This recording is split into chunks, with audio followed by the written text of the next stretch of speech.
Alright guys, so if you came across this video, you're probably trying to get your idle speed set on one of these. And this applies to pretty much any type of Honda clone style engine, or Honda engines even. This is a Predator 212 non-Hemi as an example.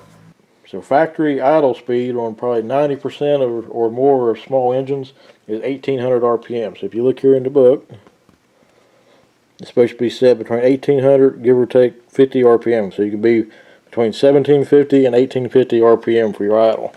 Anything below that, you're causing potential for oiling problems, because these engines rely on splash lubrication. So if you lower that speed down, it's not going to pick up as much oil. You can actually run the engine dry. You may not get enough oil to your piston and rings and cause a scored cylinder or a scored bearing or something. And an extreme example would be if the oil was, say you run 30 weight and you do a cold start in the winter or something, you're not getting enough circulation at all. You could actually throw a rod if you're not getting any oil at all to the rod. So always keep that in mind. You could actually go up on the idle speed, but the problem is most equipment is regulated at 1800 RPM because that's half the throttle.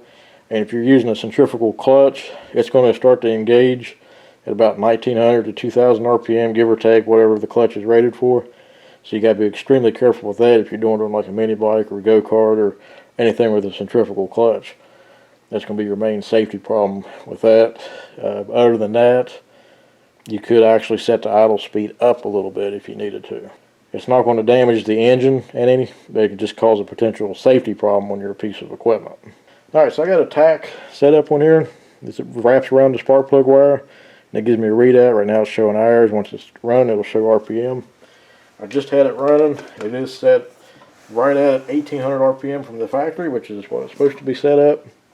We're going to show you what the adjustment is and how to adjust it and tune it, and let's see what we got to do. So if you look from the front of the engine, you'll find the carburetor right here. Let's zoom in on the carburetor. So I'm using a little light here to shine. I hope I'm not blocking you any. If you look right here where the screwdriver is, there's a little black screw right there. Let me zoom in a little bit closer so you can see it. It's made out of plastic, and that's your idle speed adjustment. So we're going to get the engine running, and we're going to adjust on that. I apologize for exhaust noise. The muffler's going to be facing right at the camera. I'll try to offset it a little bit, but it may be a little bit louder on here. But you screw it in to speed it up, and you unscrew it to slow it down. That's your idle speed adjustment screw. Don't be confused with idle mixture. This particular carburetor is not equipped with an idle mixture screw. It would be right here if it did. And if your old engines had a high side main fuel mixture adjustment, it'd be on the bottom of the bowl right down here.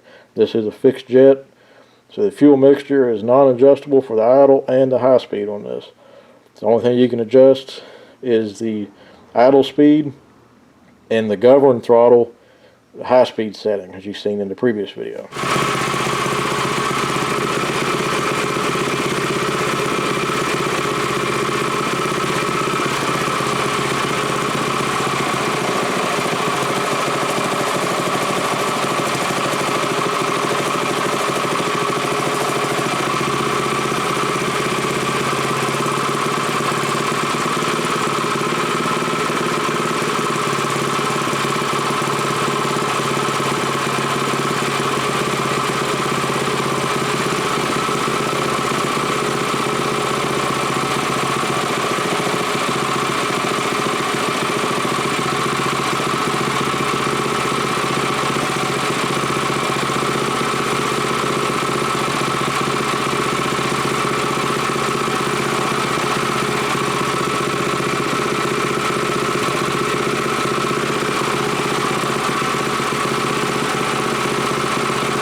Alright, so the idle speed is set at approximately 1850, give or take a little bit. You always get a little bit of fluctuation, and that's about all there is to it. So I hope this video helped you.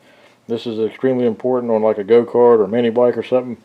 You want that RPM right there at about 1800, 1850. This one seemed to run a little bit smoother with the higher RPM. I adjusted all the way up to 2200, down to 1600, then find the middle spot. The closest possible to 1800 RPM. Alright, I hope this video helps you, and stay tuned for the next video. It'll be something related to the Predator 212. Thanks for watching, guys. Catch you later.